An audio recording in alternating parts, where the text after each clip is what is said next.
மாணவன் ஒருவனிடம் 3 கொய்யா பழங்களையும் 2 ஆப்பிள்களையும் அல்லது 3 ஆப்பிள்களை மட்டும் வாங்குவதற்குரிய பணத்தை வைத்திருந்தான்.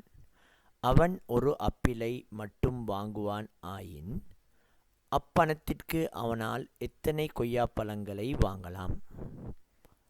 அதாவது 3 கொய்யாப்பழங்கள், 2 ஆப்பிள்கள் அல்லது 3 ஆப்பிள்கள் 3 ஆப்பிள்கள் வாங்குகிற பணத்திற்கு 2 ஆப்பிள்களும் 3 கொய்யாப்பழங்களும் சமன்.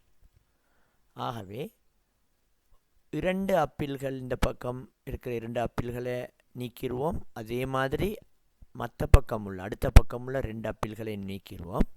ஆகவே ஒரு ஆப்பிள் சமன் 3 கொய்யாப்பழங்கள். ஆகவே மீதியாக இருக்கிற பணத்திற்கு 2 ஆப்பிள்கள், மீதியாக இருக்கிறது 2 ஆப்பிள்கள். அந்த 2 ஆப்பிள்கள் வாங்குகிற பணத்துக்கு 6 கொய்யாப்பழங்களை வாங்கலாம்.